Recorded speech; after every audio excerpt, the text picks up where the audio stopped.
Hello, everyone. I am so excited to be back today, and I am in conversation with Sheryl Rist, who's been a practicing acupuncturist for over 2 decades. And her journey with acupuncture started during her 20s when she was suffering with an incurable disease. And I just put air quotes around that for the people who are listening to the audio.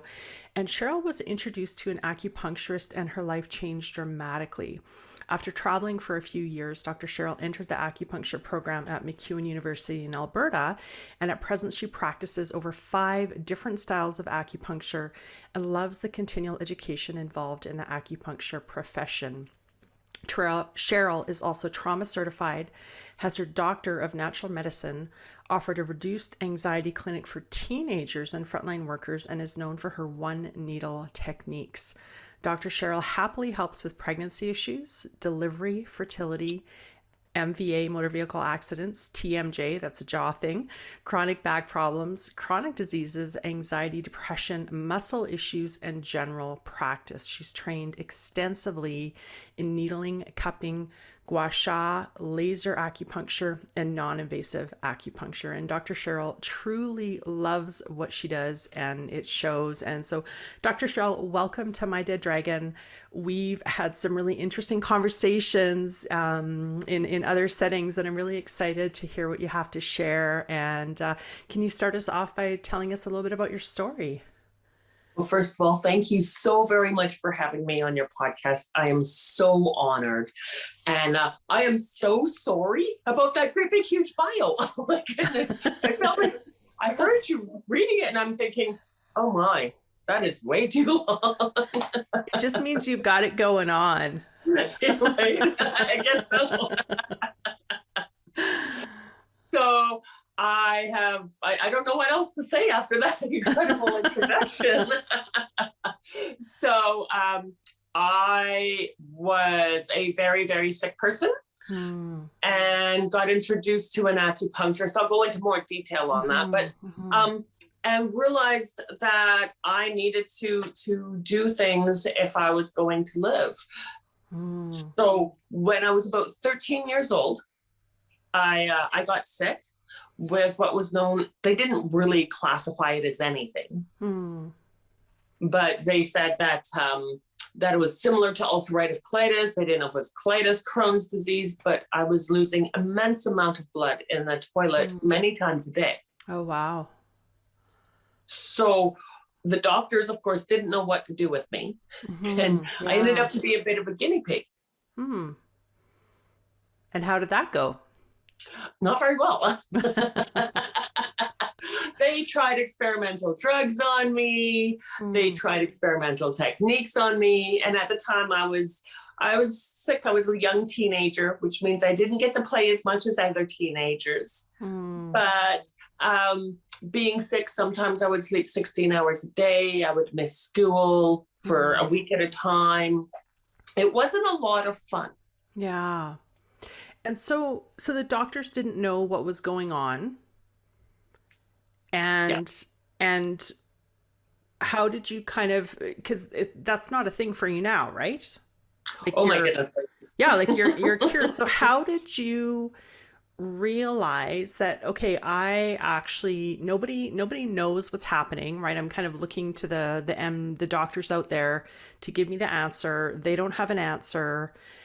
I need to look somewhere else. And maybe that somewhere else is within me. And so how did you get to that point? Well, at one point, the doctors had told me that if I had this thing for a decade, that I would be dead by the time I was 30. Wow. Which scared me silly. And the doctors didn't seem to have the answers. So my parents and I started to look for solutions.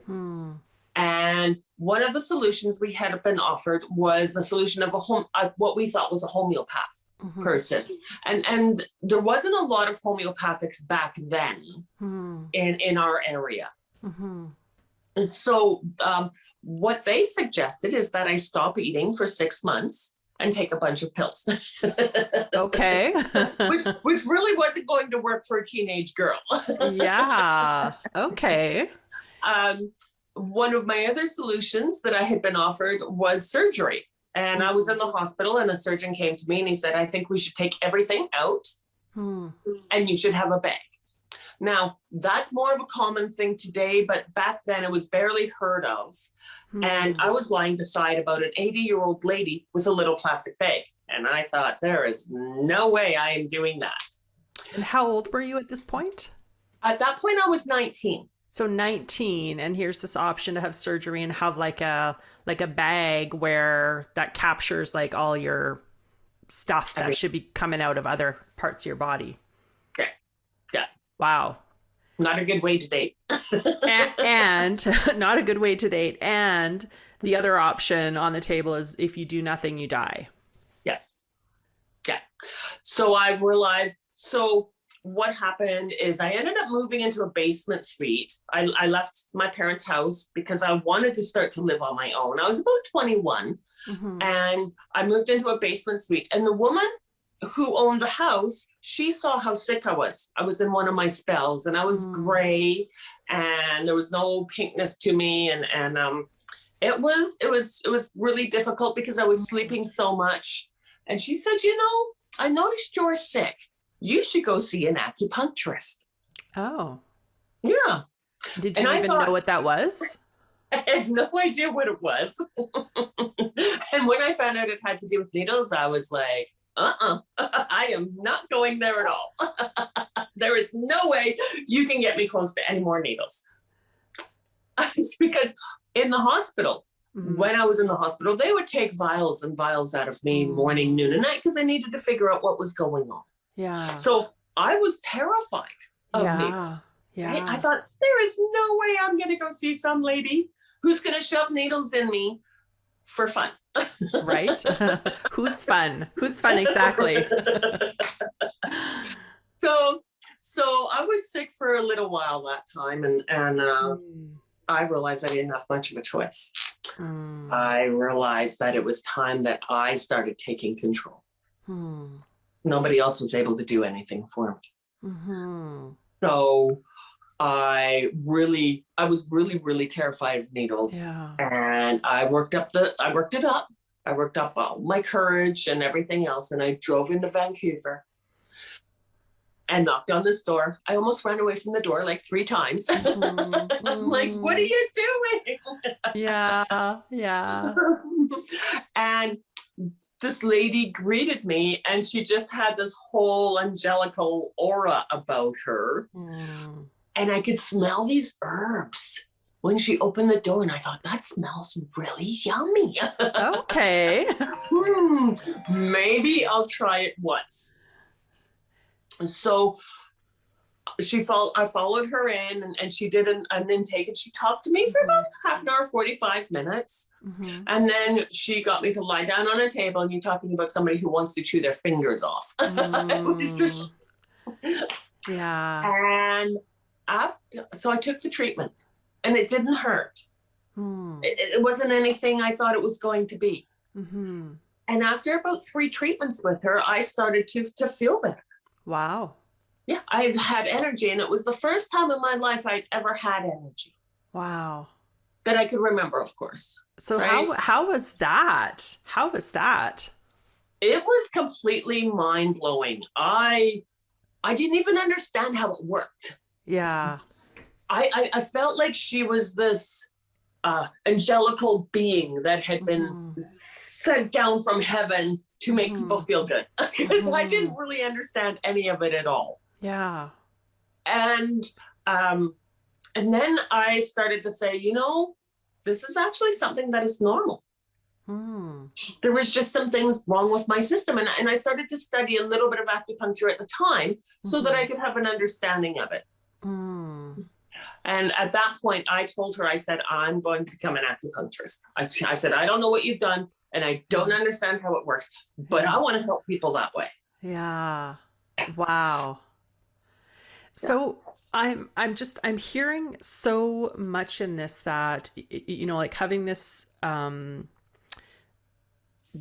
quote unquote diagnosis at a young age, but not really even a diagnosis because nobody really even knowing what's going on. right? So it's not like they can kind of put their finger on it and trying this and trying that and trying this and trying that, and really casting about for answers and having some suggestions like, oh, well, you could just stop eating for 6 months, and a part of you knowing, okay, that's not going to work for me.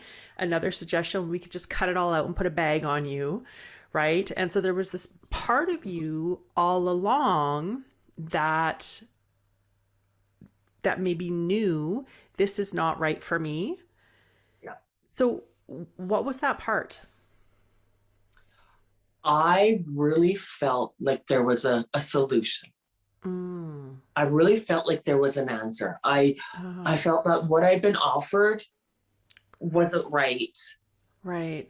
I really still had hope. I mean, Yeah. even though I was told I was going to die, Yeah. I still thought that there had to be something somewhere Right. that would work. Yeah. So what was that part of you? Like, did you always have that part?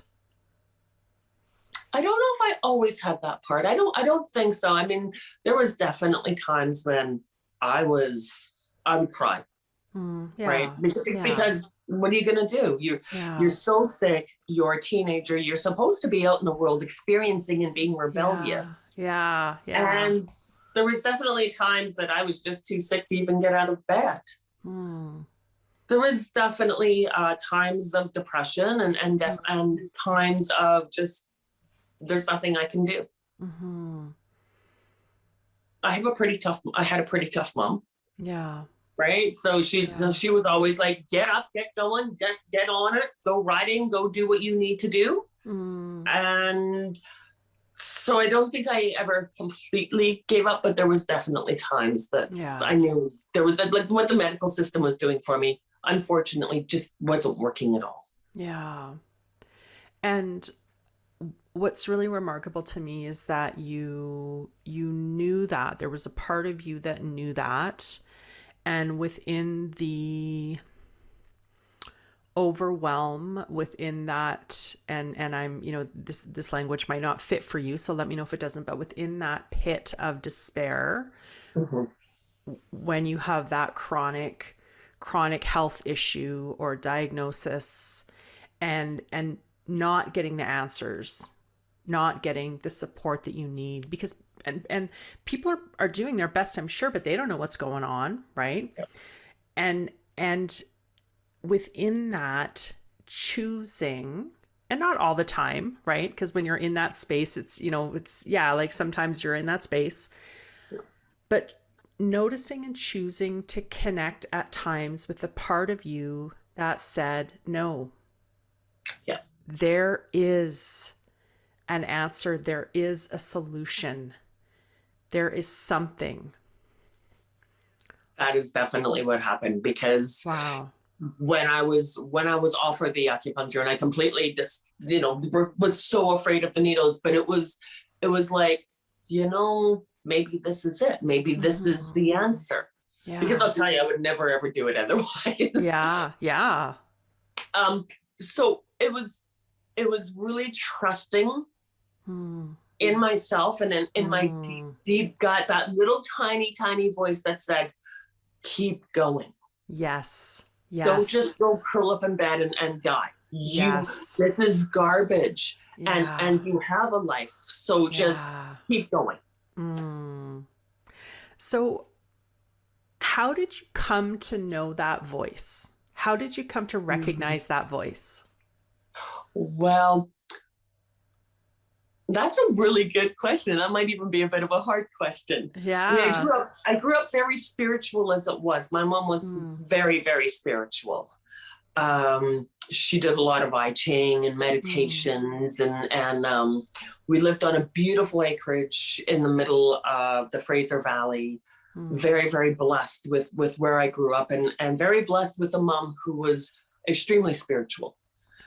And so you would lie when you're sick. What else do? You lie in bed and don't do much. And so I would meditate, and I would go deep within myself. And, at first you don't recognize what's in there. Yeah. But after a while, you start to to feel that there's something deeper than just the surface. Yeah. And you keep working at that, and trying to clear out the negative thoughts, trying to clear out whatever it is that is stopping you from living the life that you want. I think my mom was very fundamental in that. She was a tough person. I adored her. But she was always, no, you've got to keep going. You've got to find the ways. You've got to, if there's a problem, you figure out the solution. And the problem was within me. And I knew that. So meditations, I ended up meeting some shamans and going through an initiation as a shaman, having an apprentice as a shaman, and just really connecting with my deep, deep inner soul. It took a lot. I mean, it was not easy at all. It was a lot of very hard work to get there. Yeah. I think this is some of the most rigorous work we can do as a human being. Yeah. I completely agree. It's getting into the trenches, getting dirty within yourself, right? And clearing out the garbage, because we don't even know what's in there. Right? It's like, ooh, this is interesting. Right. So with the meditation and the shamanism, now that you kind of looking back with your experience, your training, the work that you do in supporting people to greater health, if you kind of looked back with that lens, what would your understanding be of what was going on for you? I truthfully believe that I was granted this incredible journey to dig deep so that I can help others to dig deep, to understand where to dig and what it feels like to do that digging, so that I can support others. And I mean, I'm still completely terrified of needles. but and that's a blessing, because I understand what it's like to overcome obstacles constantly. Yeah. So that you can become the best that you can be. It's not all of a sudden you are just not afraid of needles anymore. It just doesn't really work like that. So you still have your little funny hangups and little funny things that are happening for you, but you know that you need to get through them. And sometimes they're not such funny hangups. I mean, being terrified of needles, I go get blood tests and I go see the dentist, and they know to cover my eyes so that I don't black out, right? So we're not... Right? Wow. And you're an acupuncturist and doctor of natural medicine. Yeah. Who would have known? Wow. So I think that the biggest thing is to just persevere. Know that you can get there. Yeah. Because you can. Yeah. And so what would you say for people who don't know what there looks like? So knowing that, okay, where I'm at, and, I'm reminded of what you shared about the first time you had energy. Like, what is this? What do I do with this? How do I, right? So for people who are maybe in the trenches, and it could be in their health, it could be in other areas, and they don't even know what there looks like because they haven't ever been there. They just know that here sucks, right? And the pain to stay has gotten so great that a change needs to happen. What would you say to those people? Keep going. Just keep going. Know that there is that beautiful sunny meadow at the end of that long dark tunnel. Know that sunshine is going to shine on you, and that you just have to keep going. And some days you're not going to want to keep going at all. And those days, just curl up in bed with a nice fuzzy warm blanket and give yourself lots and lots of love. Yeah. And the next day, get up and do it again. Yeah. That saying, right? That sometimes courage is the tiny voice that says, I'll try again tomorrow. Yeah. I'm reminded of Finding Nemo and Dory. The fish just keep swimming. That's exactly what you have to do. Yeah. In all of the journeys. Yeah. It doesn't matter if you're going through trauma or health or what you're really going through. You know, you just have to keep putting the one foot in front of the other. And can you speak about the relationship that we have with our bodies as part of our journey? The body is our vehicle, so to speak, for getting around this world. And if it starts to if it causes us problems, we're not as able to get around this world. And I know that sounds a little bit different, but all the traumas, everything that happens to us in life, if we're not careful, we store it in the body in different places. My go-to, as soon as I get stressed, you can watch me have sciatica all over the place. Yeah. 1 second I'm perfectly fine and running down the street chasing my kids, and the next I am crippled and unable to walk. So when we're going through things, our bodies retain the memories. They retain everything that's happened to us, and so it's a matter of clearing out that stuff out of our bodies, which isn't always possible. But that's what digging in the trenches is climbing into our souls, our bodies, our innards, and dealing with what's there and loving what's there. And giving, hearing it, loving it, and releasing it so that we don't have those weak spots, so that we start to get past the triggers and everything.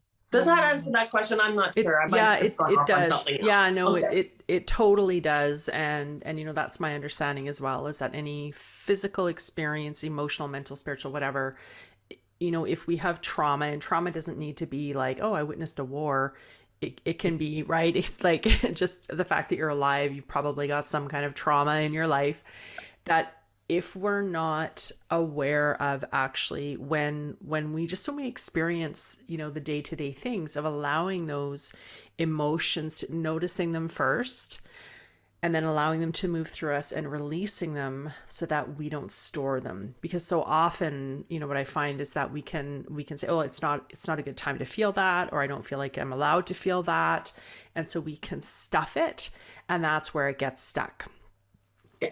And so in that process of releasing the kind of stored energy in our physical forms, in your experience, is it necessary to really even know what it's about? Or is it okay to just kind of like let it out and not have to, dig into, what is this? Why do I feel this way? Where did it come from?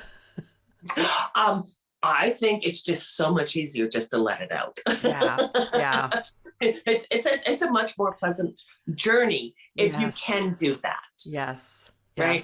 And understand that whatever's there, it could be, but not judging what is there, but just allowing it to move through you.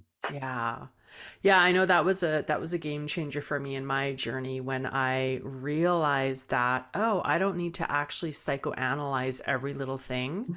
I can just if I'm feeling some feelings, I can just feel the feelings and know that I'm discharging whatever it is. And through that process, I've actually been able to notice, oh, this is a very old feeling.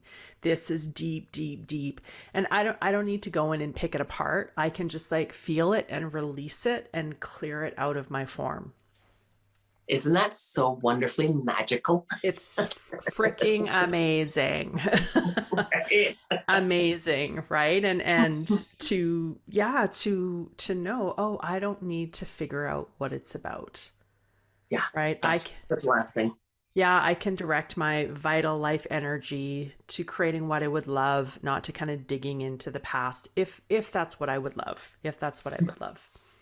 Yeah. And we only have so much energy. I mean, some of us have huge amounts of energy and some don't have as much, but there's still only so much energy one has in a day. And to spend it on trying to understand and psychoanalyze the traumas that your body has grabbed hold of, well, I think that energy might be better spent creating beautifulness in your life.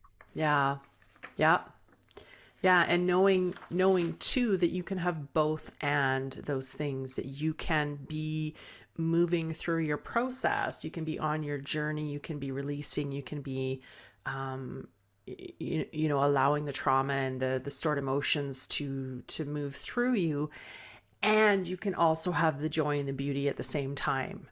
You don't Absolutely. have to pitch a tent in one or the other. Yeah. Yeah, Yeah. you're quite right. And I might have given the impression of pitching a tent, but that's not really No. what. Yeah, no, not at all. Not at all. I'm like, oh, don't pitch any tents. Oh my goodness. Yeah, that's right. Don't get a zip code. Just keep swimming. Just keep swimming. Right. Yeah. Yeah. And I love the ease and flow that comes with that too, Yes. right? Like knowing that when you're in that process, if the emotions do come up, if the energy does come up to be discharged, you don't have to stay there. That's one of the things I've noticed with clients that I've worked with sometimes, is that there can be a reluctance to allow, especially if they've had a pattern of really not feeling the feelings. There can be a reluctance to allow, because not knowing, am I going to be in this forever? Right. It can be very scary in some of those feelings. It's out of a 10, it's always a 10 or a 12 or a 15 out of 10 sometimes. And so it's just like a great big bucket that's over top of you, or whatever you want to say. And it's dark and it's mean and it's miserable.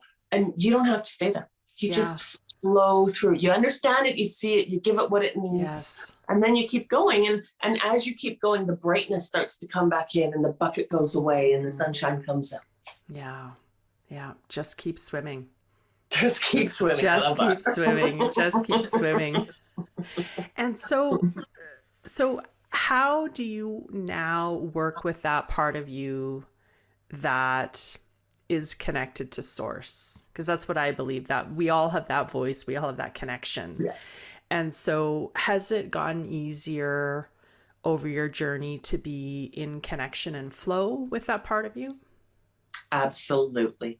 As an acupuncturist, I expect myself, and this sounds horrible, because there's days when you're not like this, but I expect myself to be in constant touch with that. That's how you're able to assist in a more efficient, wonderful, beautiful way other people who are going through it. Yeah, you're tapping into a different level of knowledge. Yeah. So, I mean, I have all my wonderful training, which is fascinating to me and has philosophy and where to put needles and how to do that and everything else.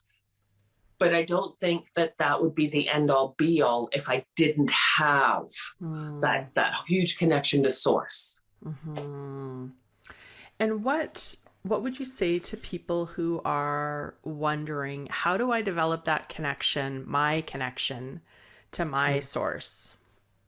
That's such a beautiful question. And it's so beautiful to watch people when they come in, and when I've worked with patients and they come in and they haven't had that connection. And then all of a sudden you start to watch that change, and that change ends up to be like a glow.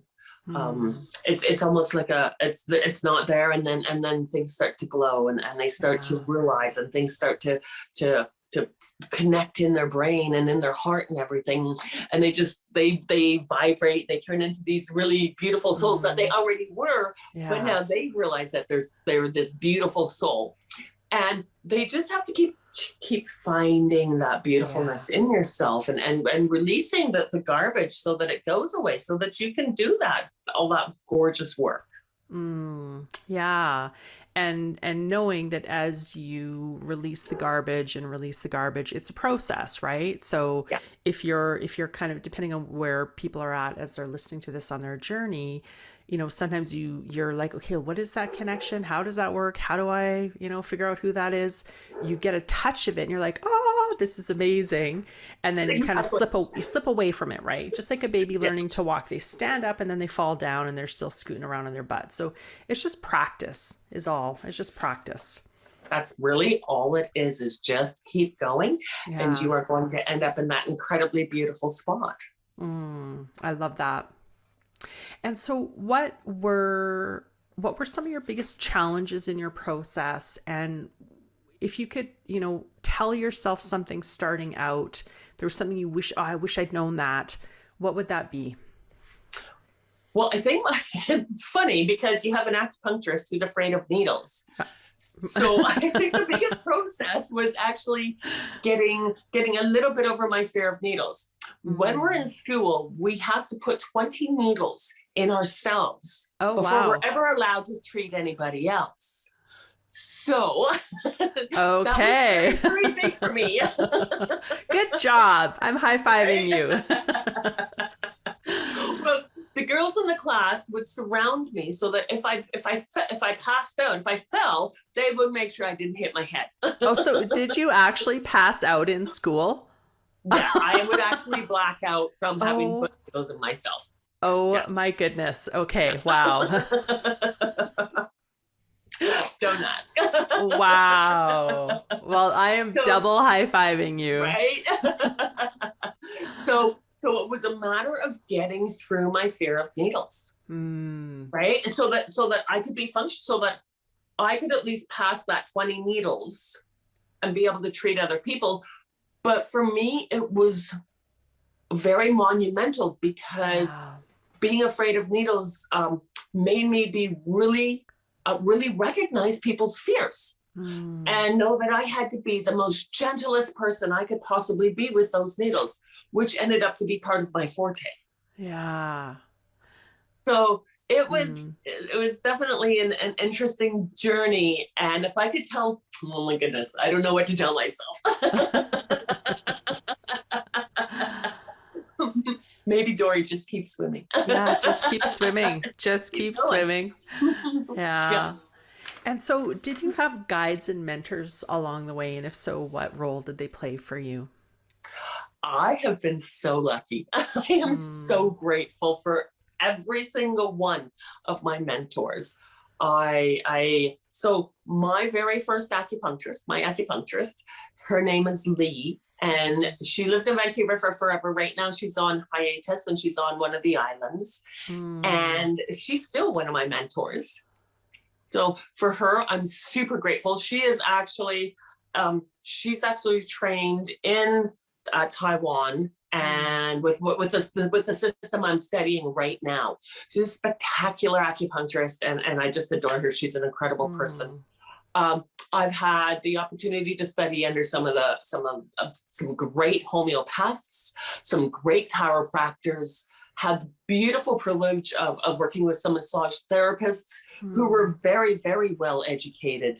And that combines with all the spiritual mentors I've been just so blessed to have in my life. I'm as you can tell, I am so freaking grateful for every single one of them, because I wouldn't be who I am or where I'm at, or able to have the understanding I have so that I can pass that on.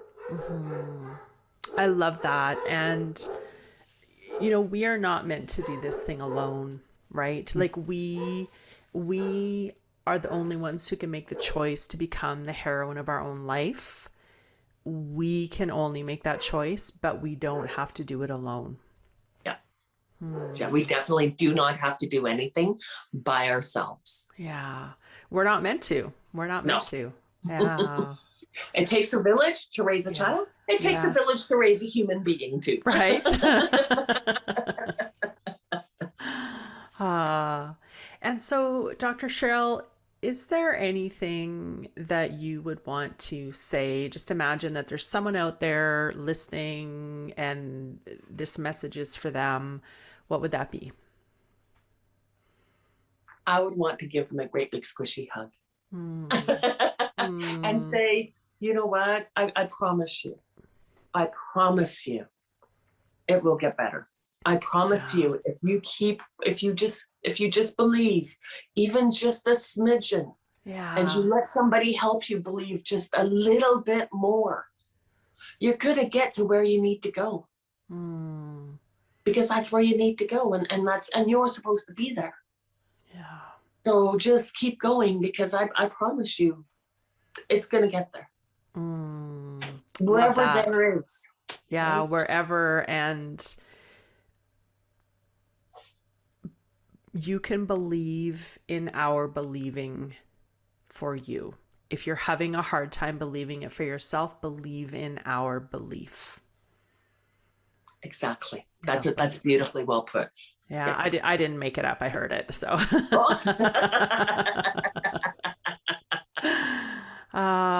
So thank you so much, Dr. Sheryl. And so for people who are in the Edmonton area, you practice in Sherwood Park. I do. And and so I will put your info in the show notes and people can connect with you. And then for other people listening, because I have listeners all over actually the world, love that. So for those people who maybe if they would want to like follow you on social media, do you have any of that stuff or a website or? I have realized that I have really let that stuff go lately. I'm going to be working on it next Monday. It's kind of my day off where I get to do media stuff. I do have a Facebook. It's Dr. Sheryl, but there's a few of us.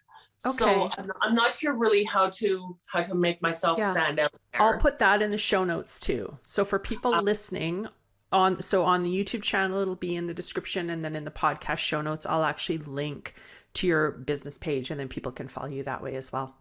I have a website as well. It's drsheryl.ca, but I'm not sure. I haven't checked it for a while. Okay. And then, of course, Brentwood Chiropractic Clinic. That's where I would send a lot of people so that they can come and find me. And, if you need some help, if you need some answers, if you're looking for some advice, just give the girls at Brentwood Chiropractic, give them your number and say, I need Dr. Sheryl to call me. And I phone people all the time and happily help people all the time. I don't know where else to go with that because I'm definitely very accessible and very willing to help. I'm just not as easy to find as I thought I was. Well, look at that. There we go. So I will include all of those. I'll include the Brentwood Chiropractic info in the show notes. I will include your Facebook business page in the show notes as well, and your website. And then if people are listening and they're having a hard time getting in touch with you, DM me on my socials and I can facilitate a connection. I'm so happy to do that as well. I want to put up it's not really a plug, but I want to let people know about what I'm doing for the frontline workers, if you don't mind. I would love to hear that. So I realize that our nurses aren't doing well. Yeah. And it concerns me greatly because they are our greatest caretakers. Mm-hmm. And when I realized that they weren't doing well, I knew I needed to help somehow, some way.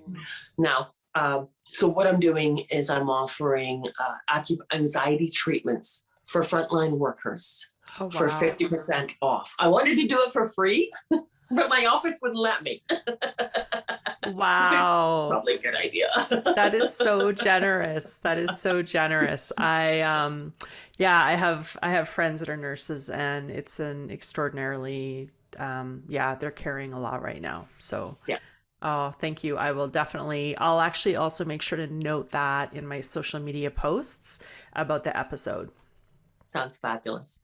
Yeah. Thank you so very much. I sure appreciate it. Anything we can do right now to help out there. Yeah, it takes a village. It takes a village. To raise a human being. Yep.